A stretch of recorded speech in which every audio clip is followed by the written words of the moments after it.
우리 주 예수 그리스도 안에서 사랑하는 회중 여러분, 제가 오늘도 찬송을 오전에 시편 찬송을 부르면서 회중이라는 말이 나오는 찬송을 불렀죠. 저는 총회, 또 회중, 또 교회, 성도, 이것은 다 동일한 개념입니다. 그래서 우리 주 예수 그리스도 안에서 사랑하는 성도 여러분이라고 말하면 회중 여러분이라고 말할 수 있고, 총회 여러분이라고 말할 수 있고, 또 교회 여러분이라고 말할 수도 있습니다. 저는 농사를 짓는, 과수원을 하는, 그리고 또 여러 가지 농사를 짓는 가정에서 태어났습니다. 아버지에게 들은 얘기예요. 농부들의 자존심은 어디에 있는가? 그것은 농부들이 쟁기로 밭 도랑을 어떻게 만드는가에 따라 달려있다. 그러니까 밭 도랑을 어떻게 만드는가를 보고 이 농부가 고수인지 하수인지를 알 수 있다는 거예요.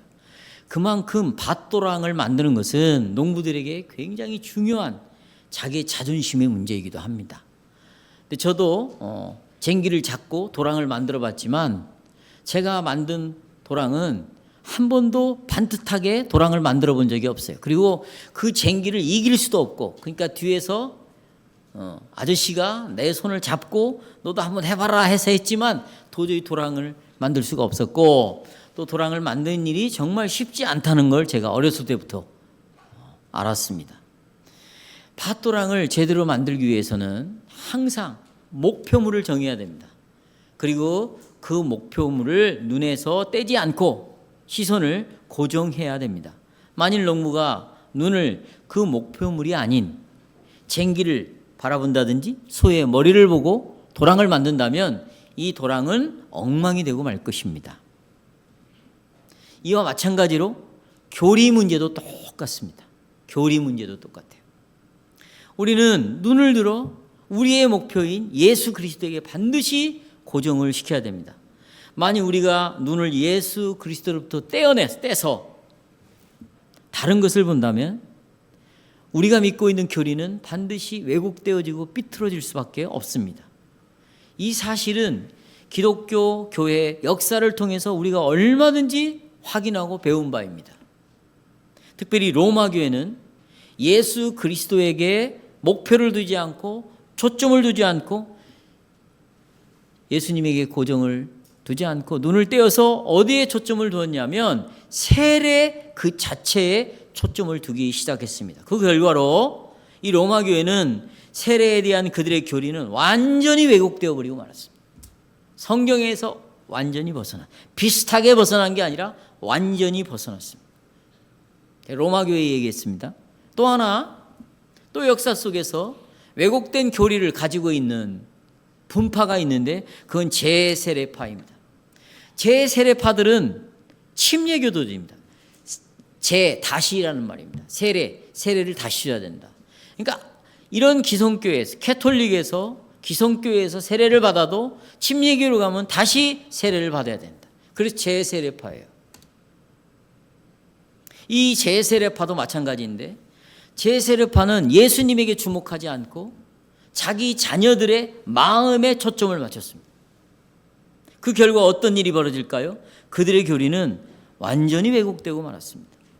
그래서 오늘 22주일, 우리가 오늘 읽은 22주일에서는 우리는 그리스도에 대한 우리의 믿음에 초점을 둬야 된다. 믿음인데 누구에 대한 믿음인가? 그리스도에 관한 믿음, 여기에 초점을 둬야 된다.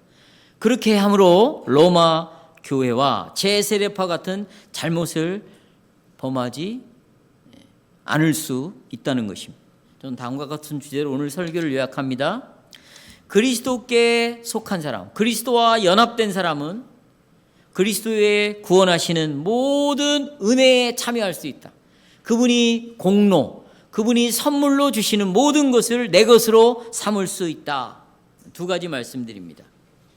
그리스도에게 속한 자들만이 은혜를 받는다고 우리는 고백한다. 둘째, 우리는 그리스도에게 속한 자들은 모두 세례를 받아야 된다고 고백을 한다. 이게 지금 이 대지를 가지고 이게 무슨 뜻일까? 여러분이 좀 갸우뚱할 수 있지만 이제 하나씩 생각을 해보겠습니다. 첫째로 우리는 그리스도에게 속한 자들만이 은혜를 받는다고 고백을 합니다. 여러분, 오순절 성령이 오셨죠. 오순이라는 말은 새싹이 난다 그 말이죠. 새싹이 나는 해에 누가 오셨냐? 성령이 오셨어요. 왜 오순절날 성령이 왔을까요? 이분이 오심으로 이제부터 새로운 싹이 열매가 나타나기 시작할 것이다. 그리스도의 복음이 선포되고 그 복음을 통하여 새로운 싹이, 새로운 열매가 나타날 것이다. 어떻게? 유대인들만이 구원을 얻는 것이 아니라 이제 이방인들까지도 예수를 믿고 구원을 얻는 역사가 일어나기 시작할 것이다. 그래서 오순절날 누가 오셨어요? 성령이 오셨어요. 이때 베드로가 수많은 군중들 앞에서 예수 그리스도의 죽음과 부활을 설교했습니다. 설교하자마자 즉각적으로 설교의 열매가 나타났어요.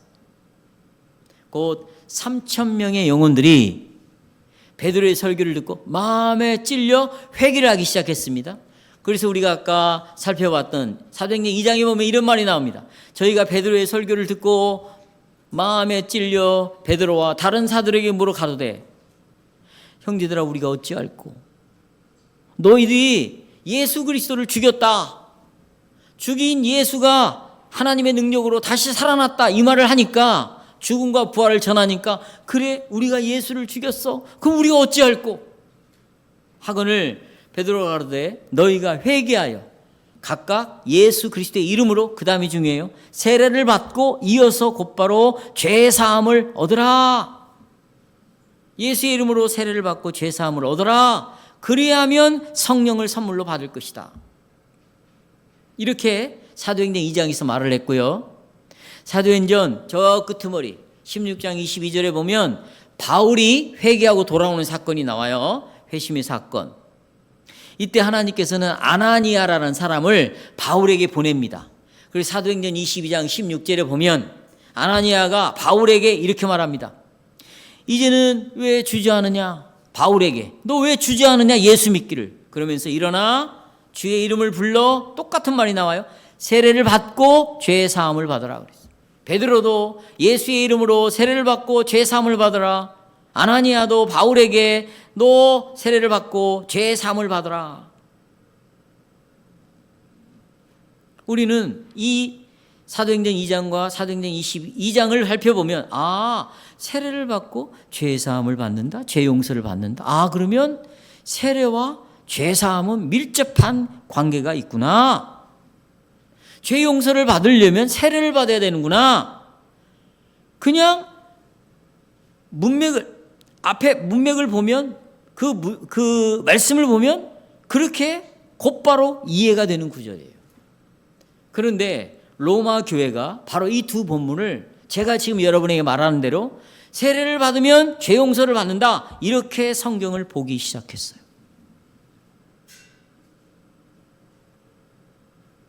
그래서 로마 교회는 죄 용서는 어떻게 오는가?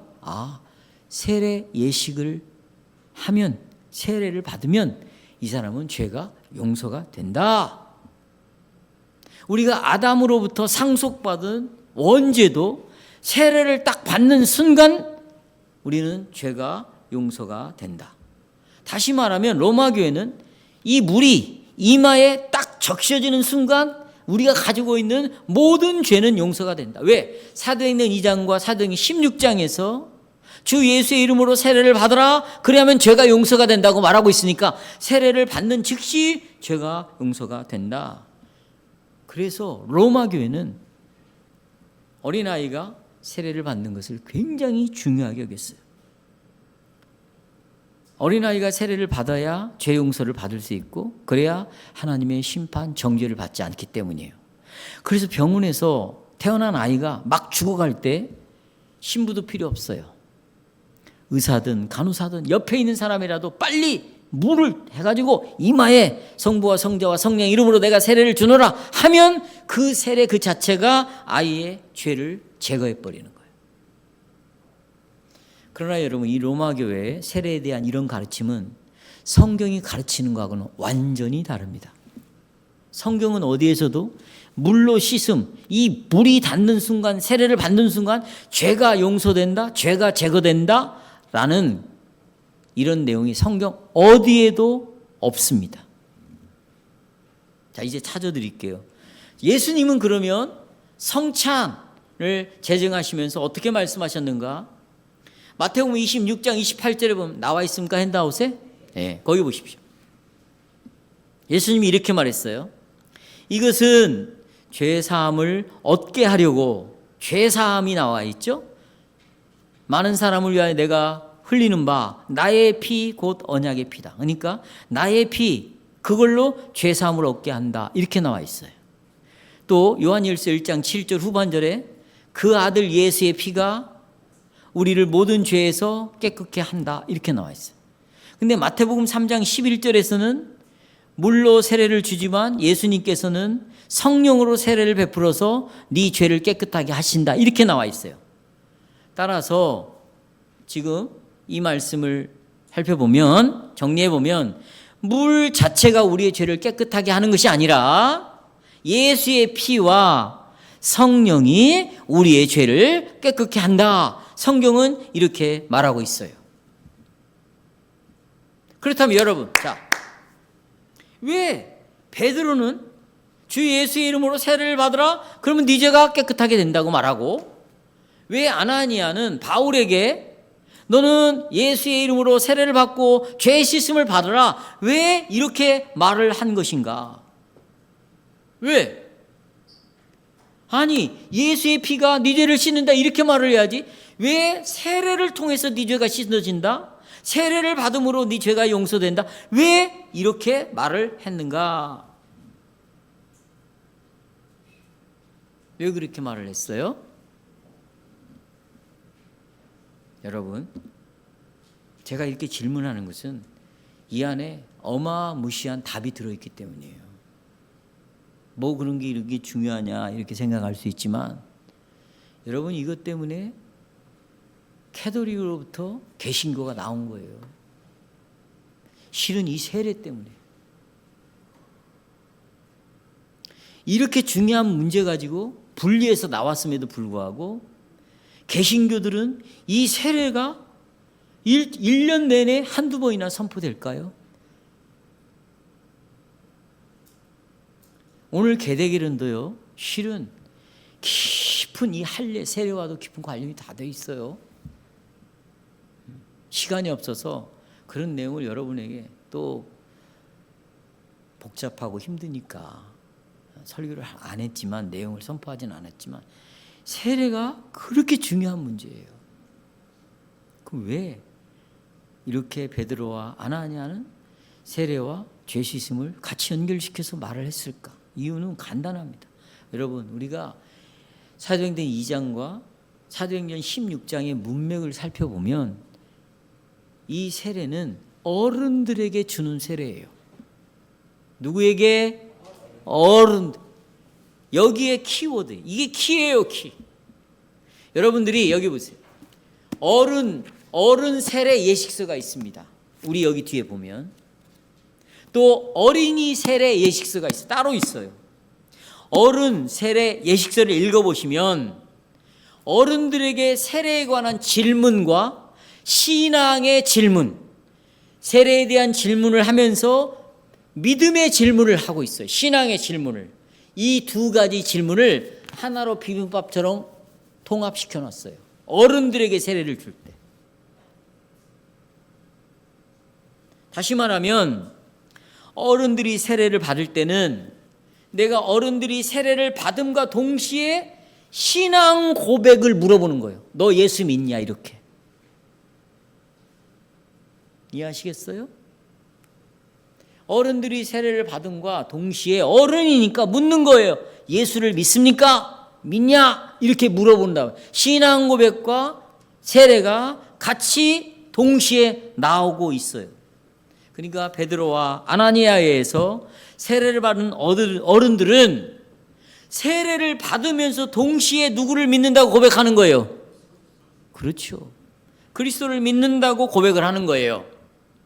그러니까 죄 용서는 세례를 받음으로 죄 용서가 되는 것이 아니라 그리스도를 믿음으로 죄 용서가 되는 거죠. 그러니까 어른들에게 물은 것이니까 세례를 주면서 동시에 예수 그리스도를 믿냐고 물어보는 거예요. 믿는다. 그러면 그 예수의 피로 이 사람이 죄 용서가 되는 거지. 그러니까 어른들에게니까 세례를 받아라. 그러면 네 죄가 어떻게 된다? 그러면 여러분, 세례가 뭐죠? 성경에 여러 가지 세례를 종합해서 이 신앙 고백에다가 설명을 해놨는데, 세례는요, 이제 절대 잊어버리면 안 돼요. 세례라는 건 뭐냐? 내가 죄 용서되었다는 표시예요. 표시.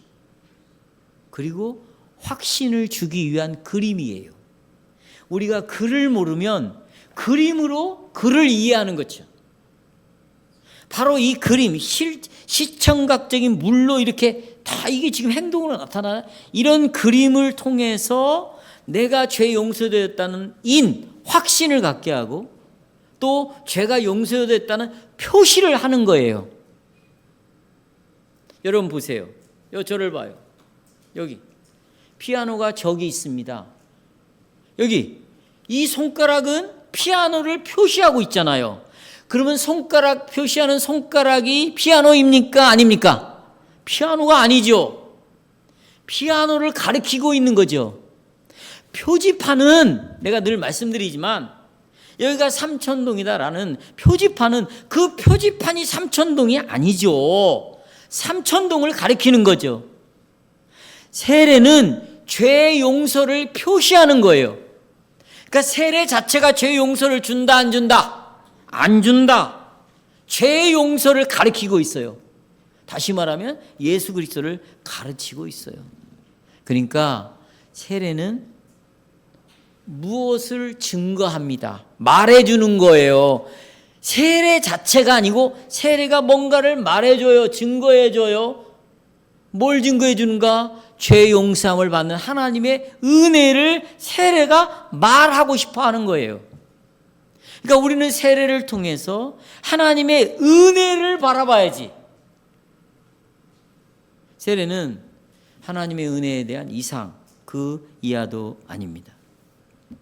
성도 여러분, 내가 죄 용서함을 받는 것은 세례 그 자체가 아니고 그리스도를 믿음으로 죄 용서함을 받는다는 것을 표해 주는 거예요. 결국 그리스도가 우리의 죄를 용서한다, 이것을 강조하는 것이죠. 또 베드로가 여러분 잘 아실 거예요. 고넬료라는 사람에게 세례를 베풀 때 베드로는 이렇게 말합니다. 저를 믿는 사람들이 다 그 이름을 힘입어 죄 사함을 받았다. 저를 믿는 사람이 다 예수의 이름으로 죄 사함을 받았다. 그러면 여기서 믿는 사람들이 어린이가 있을까요? 없을까요? 예수를 믿는 사람들이 다 세례를 받고 죄 용서를 받았대. 그럼 여기에 어린아이가 있을까요? 없을까요? 없는 거죠. 어떻게 어린아이가 예수를 믿어요? 어떻게 라인이가 예수를 믿어요? 어린아이가 없는 거예요. 고넬료 집안의 어른들에게 다 세례를 주는 거죠. 그들은 어른들인 예수에 대한 믿음을 고백을 했고, 그러면서 세례를 받은과 동시에 믿음을 고백했기 때문에 바로 그 어른들이 죄 용서를 받는 것은 신앙 고백을 통하여 그 믿음으로 죄 용서를 받은 것이죠. 믿음으로 죄 용서를 받은 거예요. 누구를 믿는 믿음? 예수 그리스도. 그러면 자, 이제 믿음이 뭔가를 우리가 좀 이해해야 되겠죠. 하이델베르 교리문답 제7주일에 보면 믿음은 우리를 그리스도께 접붙이는 것이다, 이렇게 표시를 해놨어요. 거기 볼 거 없어요. 저를 보시면 돼. 자, 믿음은 그리스도께 접붙이는 것이다. 접붙이는 것이다.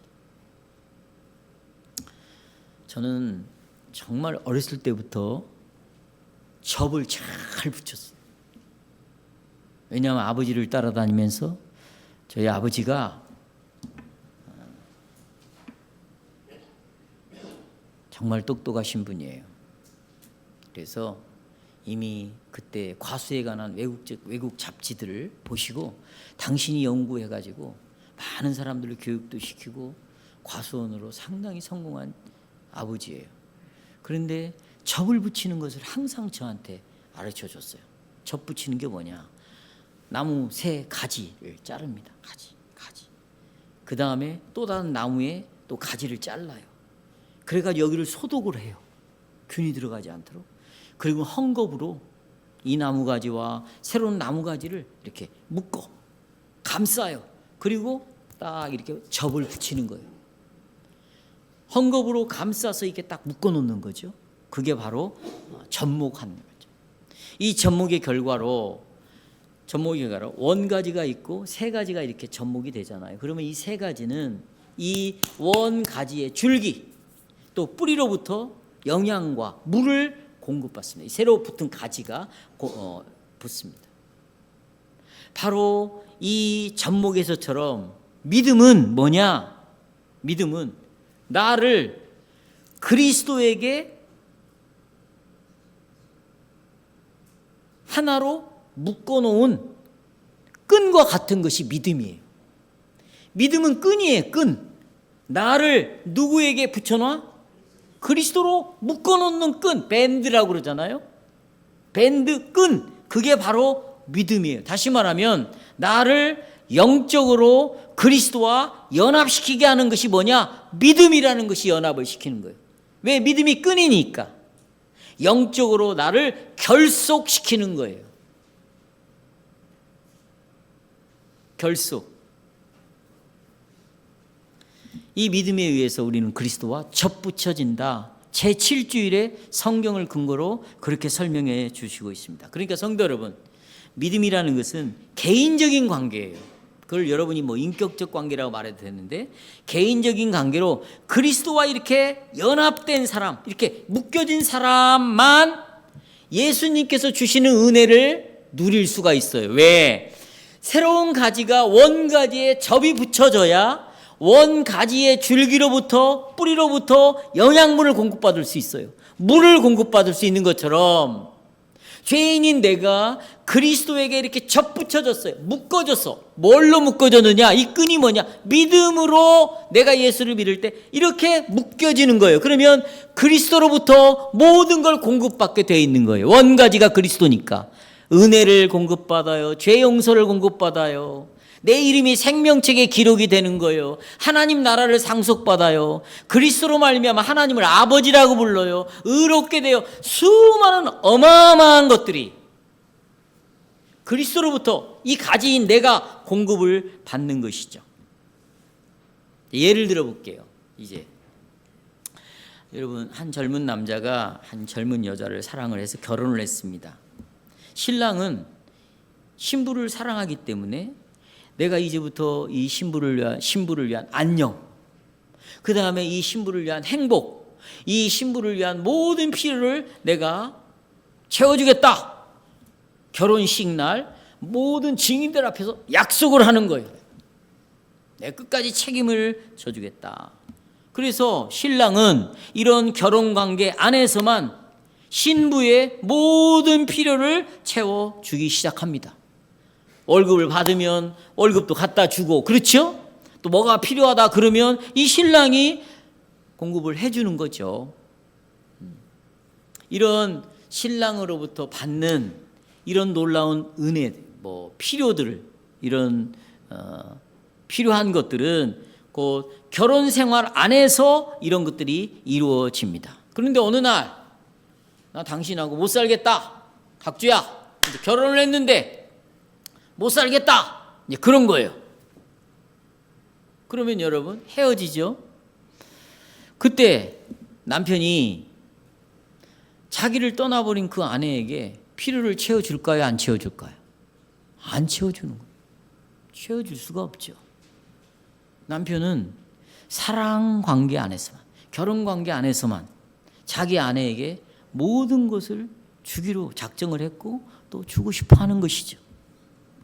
마찬가지예요. 개인적이고 직접적인 이 믿음을 통해서 그리스도와 하나가 된, 결속이 된 사람만, 그리스도와 연합된 자들에게만 그리스도는 당신이 갖고 있는 모든 것을 이 접붙여진 여러분에게 공급을 해주는 거예요. 이게 붙어 있지 않으면 믿지 않는 자에게 주님은 절대로 주지 않아요. 은혜를 주지 않아요. 필요를 채워주지 않아요. 어떤 것도 허락하지 않아요. 여기에 우리와 로마 교회가 입장이 다른 거예요. 로마 교회는 세례만 받으면 내가 그리스도로부터 모든 것을 다 받는다 이거예요. 뭐만 받으면? 세례만 받으면.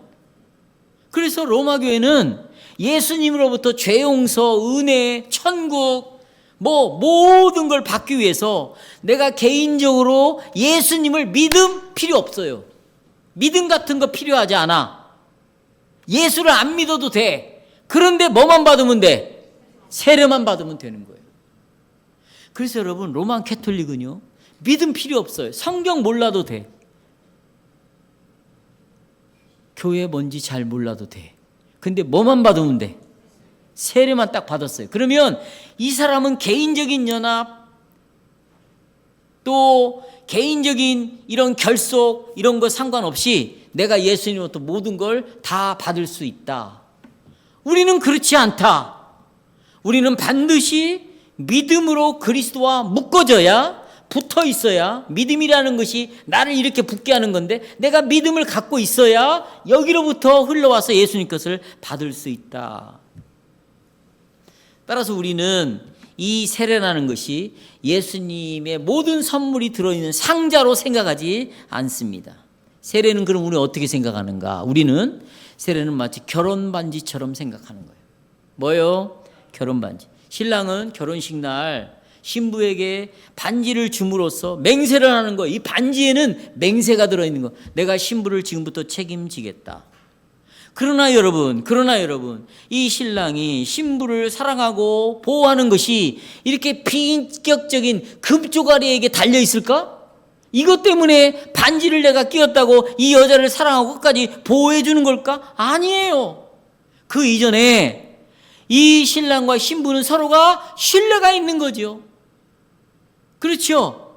사랑이 있는 거죠. 이렇게 개인적으로 서로가 결속, 묶어져 있기 때문에 내가 이 여자를 책임지는 거죠. 세례도 똑같습니다.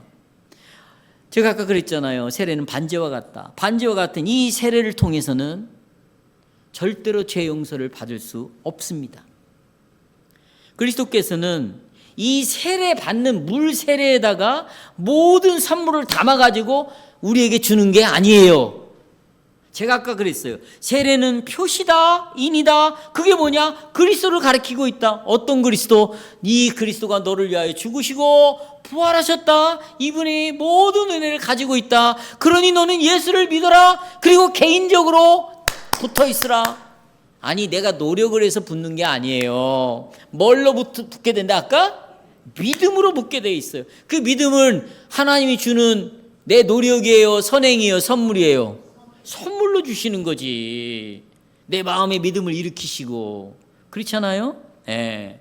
이렇게 친밀한 연합, 교제 안에서 예수님이 주시는 것들을 공급받는다. 이것이 우리의 입장이에요. 그러니까 우리는 세례를 통하여, 아까 반지와 같다니까, 저도 지금 반지를 끼고 있지만 반지를 통해서 회상하는 거예요. 회상. 이 반지가 아내도 아니고 이 반지가 모든 것을 다 담고 있는 게 아니에요. 회상하는 거죠. 마찬가지로 세례는 우리를 회상시킵니다. 주님이 하신 일을 기억나게 해요. 가르쳐 주는 거예요. 그림이니까 이 그림을 보게 함으로 그를 생각나게 해. 세례를 보므로 예수님이 나를 위하여 하신 일이 무엇인가? 내 모든 죄를 용서하셨다. 새로운 생명을 주셨다. 내 이름을 영원히 생명책에 사라지지 않도록 옮겨놓으셨다. 하나님 나라의 이 기업을 나에게 보장해 주시고 내가 죽음의 문을 통과하는 그 순간 이 나라를 나에게 안겨주실 것이다. 이런 걸 자꾸 세례는 기억나게 해주시는 것이죠. 그러니까 세례는 우리에게 유익한 거예요. 오늘 여러분들은 내가 믿음으로 그리스도와 친밀한 관계 속에 들어갔구나. 사랑의 관계 속으로 나는 들어왔구나. 이 신랑과 신부인 내가 이제는 절대로 헤어질 수 없는 그런 영원한 관계로 들어왔구나. 그것이 어떻게 이루어졌는가? 바로 내가 믿음으로 이렇게 되었구나. 그러니 믿음으로 결속된 하나가 된 나는 주님이 나에게 주시는 모든 것들을 계속해서 공급해 주시는구나. 여기에 대한 확신을 갖게 하는 것이 뭐냐? 세례다. 이해하시겠죠?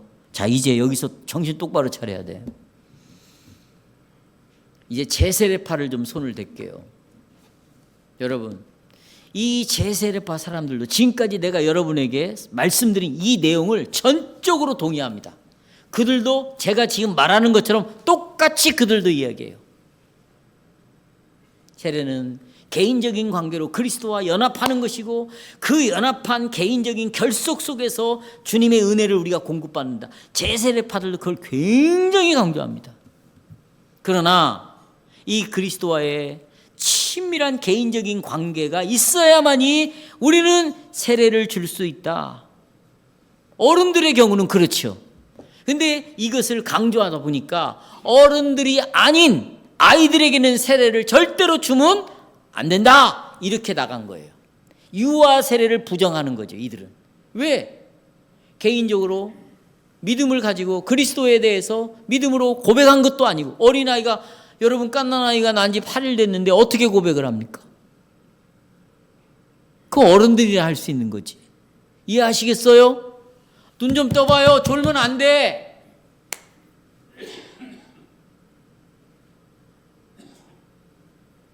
졸면 안 돼요.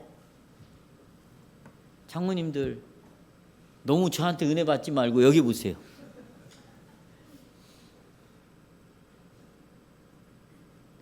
이게 천국 열쇠인 거예요, 지금. 자, 그래서요, 제세례파들은요, 어린아이 믿음을 고백하기 전에 어린아이에게 세례를 주는 것은 성경적이지 아니고 불법이다. 유아들은 세례로 그리스도께 연합할 수가 없다. 이렇게 주장을 했어요. 저는 이 문제를 두 번째 대지에서 다룹니다. 그리스도께 연합한 모든 자들은 뭘 받아야 된다? 세례를 받아. 그러니까 저는 어린아이를 성경에 의해서 어린아이들도 이미 연합이 되어 있다. 이렇게 붙어 있다, 지금. 그러니까 세례를 줘야 된다. 이거예요. 제세례파는 그리스도와 개인적인 믿음 관계로 연합된 자만 그리스도로부터 은혜를 즐길 수 있대요. 그래서 그들은, 어린아이들은 그리스도의 은혜에 참여할 수 없다. 그러니 세례를 줄 수 없다. 이겁니다. 자, 이들의 실수를 뭔지 알려드릴게요. 이들은 믿음만이 그리스도와 연합할 수 있는, 믿음만이 그리스도와 이렇게 접붙일 수 있는, 붙어 있을 수 있는, 하나가 될 수 있는, 결속이 될 수 있는 믿음만이 그게 유일한 길이 아닌 거예요. 어른들에게는 믿음만이 유일한 길이에요. 아멘. 누구만이? 어른들만이 믿음으로 그리스도와 연합할 수 있어요. 그러나 유아들은 다른 방법으로 그리스도와 연합이 되는 거예요. 유아들은 다른 방법, 그 다른 방법이 뭐예요? 언약적인 방법이에요. 따라서 언약적인 방법. 제가 아까 앞에서 부부 결혼식 이야기했죠? 그 예를 다시 들겠어요. 자, 여러분 보세요. 신랑이 신부에게 모든 필요를 채워줄 수 있는 유일한 방법은 결혼 관계를 통해서 이제 공급을 해주는 것이죠. 아니, 신랑이 신부를 사랑 없이 어떻게 신부의 모든 걸 공급해 줍니까? 그렇잖아요. 근데 신랑과 신부가 정말 진실로 사랑을 해서 결실을 얻었는데 예쁜 어린아이를 낳았습니다. 그러면 아이를 낳는 순간 이 아버지와 딸이라고 합시다. 어른 딸 사이에는 얼마나 깊은 사랑의 연합이 있을까?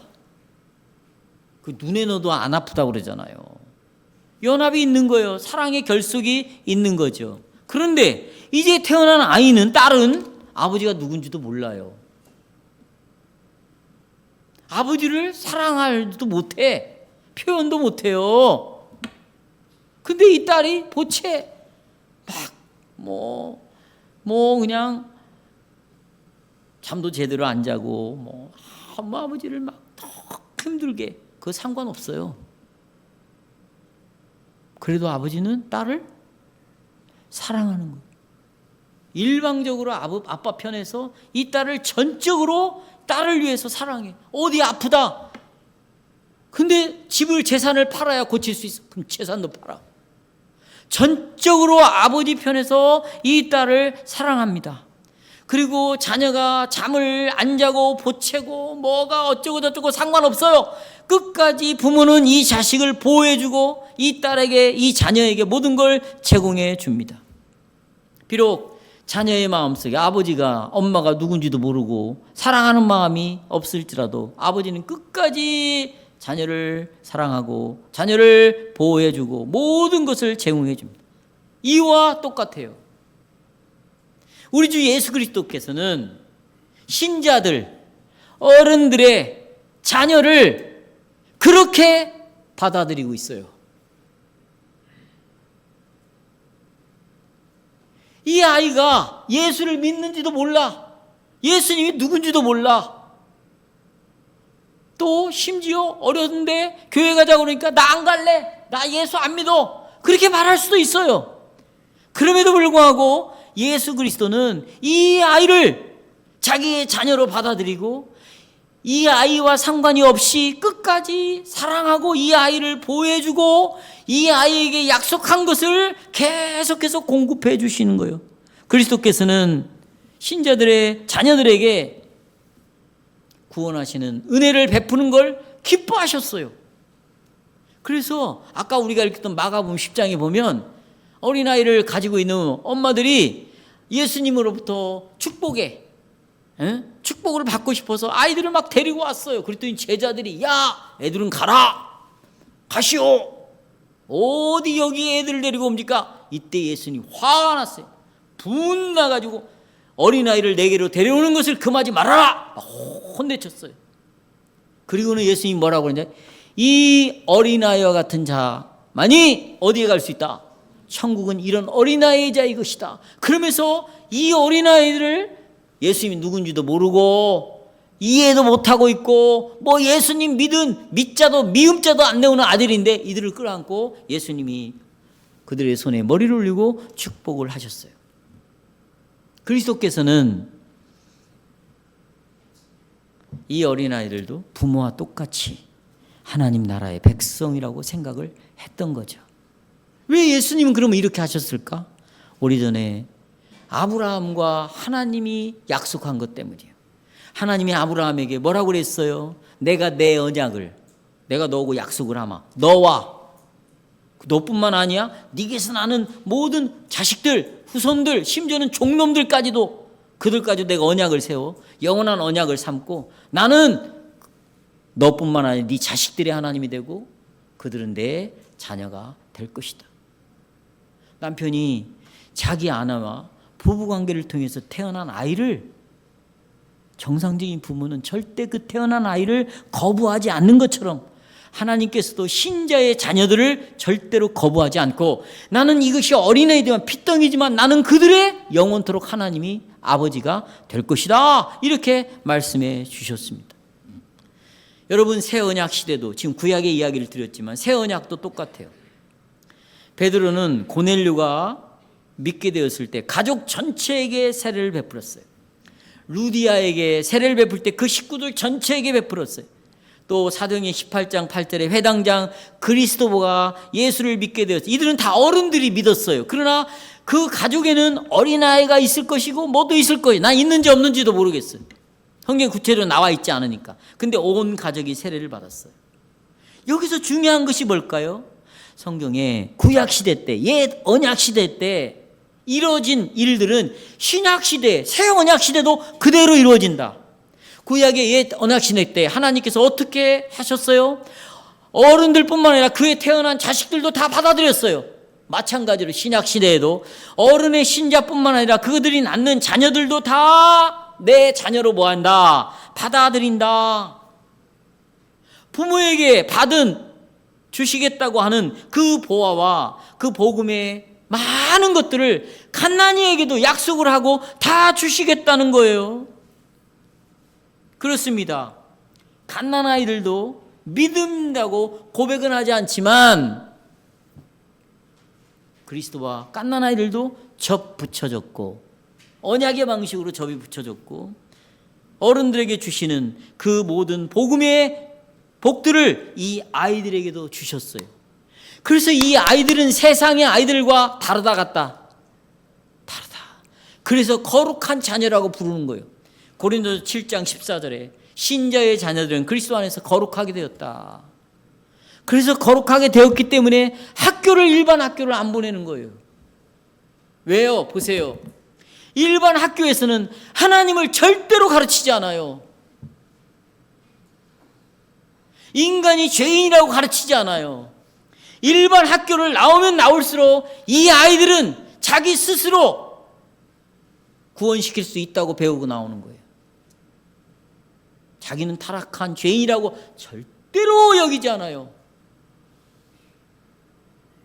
일반 학교는 모든 학문의 기초의 원리가 진화론이에요.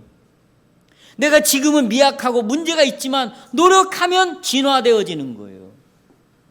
피아노를 열심히 치는 사람은요, 진화가 되게 있어요. 손이 굉장히 발달이 됩니다. 축구를 하는 사람은 발이 발달이 되는 것처럼, 그런 것처럼 학교에서 배우는 게 뭐냐면 인간 스스로가 자기를 만들어갈 수 있고 자기의 구원에 관한 책임, 자기의 인생에 관한 책임을 그 누구로 아니라 내가 지고 나가겠다. 내가 노력한 만큼 나라는 존재는 만들어질 수 있다. 이렇게 배우고 나왔는데 오직 예수 그리스도가 유일한 구원자라는 걸 받아들일 수 있겠어요? 천만의 말씀이에요.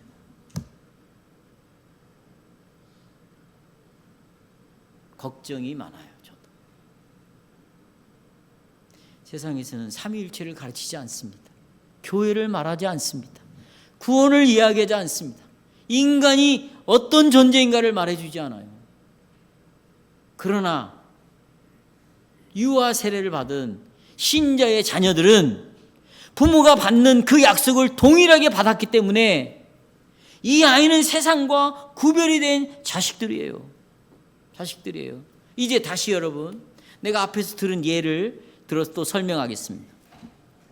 비록 어린 자녀들이 자기를 낳아준 어머니나 아버지에 대해서 반응을 나타내지 않을지라도 제가 아까 말씀드렸어요. 아버지는 자기 자녀를 사랑하고 보호하고 지켜줄 것이다. 그런데 그 다음이 중요해요. 이 아이가 점점 자라가면서 이제 자라가잖아요. 이게 이제 뭐 5살, 7살 이렇게 자라가면서 아버지는 자기 아들에게 기대를 하기 시작합니다. 뭐래요? 기대를 하기 시작. 처음에 났을 때는 아버지 쪽에서 일방적으로 시작을 했어요. 그러나 이 자라가면서 일방적인 관계가 쌍방적인 관계가 되기를 바라는 거예요. 하나님께서는 어렸을 때는 일방적으로 언약적 관계를 통해서 언약의 표인 세례를 통해서 나는 네 아버지가 된다. 너는 내가 이런 걸 주겠다고 했어요. 하지만 이 유아 세례를 받은 이 자녀가 자라가면서 하나님께서는 이제 이 아이에게 사랑을 요구합니다. 믿음을 요구합니다. 순종을 요구합니다. 어린 자녀들도 마찬가지입니다. 비록 어린 자녀들이 아직 그리스도를 믿지 않았다 할지라도 예수님께서는 그 어린아이를 받아들이십니다. 그러나 이 어린 자녀가 자랐을 때 그리스도께서는 그들이 믿음으로 나오기를 바라는 거예요. 이제. 믿음으로 나는 예수 그리스도를 이런 분으로 알고 믿습니다. 예수님이 나의 유일한 구주이십니다. 이렇게 믿음으로 받아들이기를 바라는 거예요.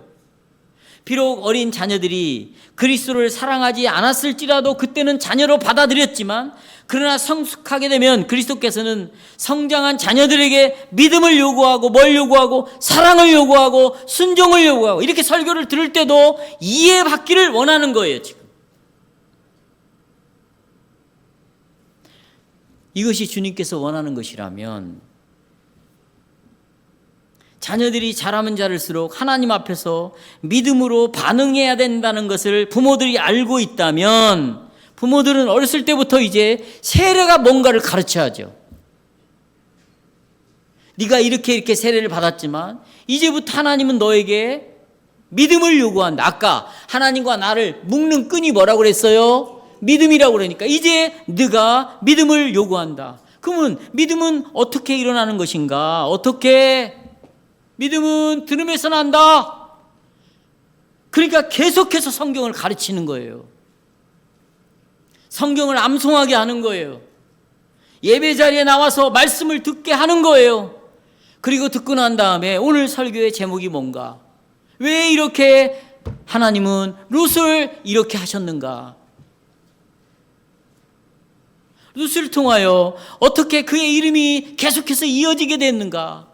어떻게 예수님이 오게 됐는가? 이렇게 계속 가르쳐서 믿음이 일어나야 된다면 부모들은 훨씬 더 강력한 책임의식을 갖고 이 설교를 들어야 되는 거예요. 그런데 자식들이 교회를 나오잖아요. 그러면 이런 책임이 필요 없어. 내가 이 자식들에게 들은 설교를 나눌 대상이 아니니까 굉장히 중요한 말을 하고 있어요. 성경도 읽을 필요가 없어요. 날마다의 빛으로 별 의미 없어요. 왜냐하면 내가 이것을 계속해서 이 아이가 자라면서 하나님은 믿음의 자리로 이 아이가 서 있기를 원하는데 그러려면 부모가 열심히 성경을 가르치려면 내가 먼저 말씀에 날마다의 빛으로 해야 되고 내가 들은 설교를 기억하고 있어야 되고 모든 성령이 일하는 그 일자리에 빠지지 않고 나와서 교리를 배우고 성경을 배우고 설교를 들어야 되는 이런 부담감이 거룩한 부담감이 내 안에서 불릴 듯 일어나므로 계속 들음으로 이 아이들에게 전해줄 마음을 갖고 있는데 그럴 대상이 없어요. 그럼 어떻게? 나에게서 끝나는 거지. 게으르죠. 나태하죠. 그럼 어떻게 될까요?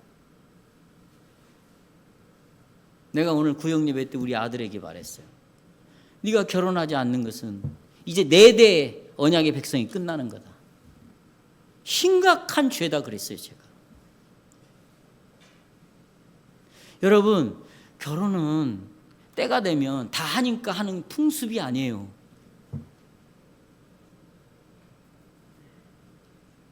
성도 여러분, 여러분이 자식을 낳았다는 것은 그 자식이 죽지 않고 살았다는 것은 이제 눈을 번쩍 뜨시네 다들. 책임이 있다는 거잖아요. 뭔 책임? 이 아이에게 복음을 전해서 아직은 이 아이가 믿지 않는다 할지라도 선택받았다 받지 않았다는 우리 인간은 아무도 몰라요. 하나님만 아시잖아. 우리는 그냥 전할 뿐이에요. 일으키시는 분은 성령이고 믿음을 주신 선물로 주면 하나님이시니까 편지로 쓰든 문자로 쓰든 시간만 되면 만나든 비행기를 타고 가든 제트기를 타고 가든 달나라를 가든 계속해서 이 복음을 들려줘야 되잖아요. 그래요, 안 그래요? 이런 책임을 갖고 있다면 절대로 성령이 일하는 자리에 거부하지 않고 거부하거나 아니면 이런 일들을 이런 자리를 등한히 여기지 않을 것이에요. 정말 신중하게 들을 것이에요. 그리고 성경을 읽을 것이에요. 묵상을 할 것이에요. 그러면 어느새 이 부모의 믿음이 든든히 서가게 되고 하나님에 대한 신뢰가 강력하게 일어나게 되고 그리고 자식을 바라볼 때는 절망이고 희망이 보이지 않지만 하나님으로 향하여 내 믿음이 강력하게 뿌리를 내리고 있기 때문에 그런 게 문제가 안 되는 거예요. 하나님이 하신다. 그리고 나는 끝까지 복음을 전하리라. 이런 은혜가 내 안에 넘치게 되는 거죠. 말씀을 마치겠습니다. 그리스도 안에서 사랑하는 형제자매 여러분, 우리는 그리스도 안에 속한 자들만이 그것이 어른으로서 믿음을 고백하고 그리스도와 연합된 자이든 아니면 갓난아이 때 언약의 방식으로 아무것도 모르지만 하나님의 일방적인 은혜로 그리스도와 접붙임 받은 그런 자녀이든 똑같이 그리스도의 유익에 다 참여할 수 있습니다. 그리고 우리는 우리를 향하신 그리스도의 사랑의 증거를 갖고 있는데 그게 바로 세례입니다. 이 세례는 그리스도의 사랑을 계속 증거하고 있고 그리스도의 사랑을 회상하게 하고 이 세례를 통하여 그리스도가 하신 그 일이 얼마나 놀라운 것인가를 말해줌으로 동시에 이 세례는 이제부터 자랄수록 내가 받은 세례는 너 믿음으로 반응해라. 이걸 우리에게 계속 말해주고 있어. 뭘로 반응해라? 믿음으로 반응해라. 네가 이제는 믿음으로 반응해야만이 그리스도의 은혜에 참여할 수 있다. 반드시 너에게 은혜를 주실 것이다 라는 이런 확신을 주는 것이 세례이니 이런 세례의 축복을 누리시기를 바랍니다.